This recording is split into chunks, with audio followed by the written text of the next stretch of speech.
സംസ്ഥാന സ്കൂൾ കലോത്സവത്തിന്റെ ഭാഗമായുള്ള സ്വർണ്ണക്കപ്പ് പ്രയാണം ആരംഭിക്കാൻ പോകുന്നു. അത് സ്വർണ്ണക്കപ്പ് കൈമാറുന്ന കാഴ്ചയാണ് ഇപ്പോൾ പ്രേക്ഷകർ കണ്ടുകൊണ്ടിരിക്കുന്നത്. സിജു ചേരുന്നുണ്ട്. സിജു, അങ്ങനെ കലോത്സവത്തിന്റെ ആദ്യ പടിയിലേക്ക് കടന്നിരിക്കുന്നു.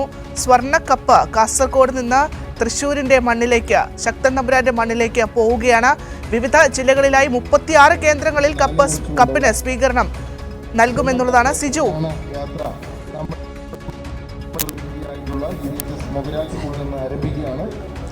ഭദ്ര, അങ്ങനെ സ്വർണ്ണക്കപ്പ് കാസർഗോഡ് മൊഗ്രാലിൽ നിന്ന് പ്രയാണം തുടങ്ങിയിരിക്കുകയാണ്. സ്വർണ്ണക്കപ്പിന്റെ ചരിത്രത്തിൽ തന്നെ കേരളത്തിന്റെ ഏറ്റവും വടക്കേറ്റത്തു നിന്നുള്ള പ്രയാണമാണിത്.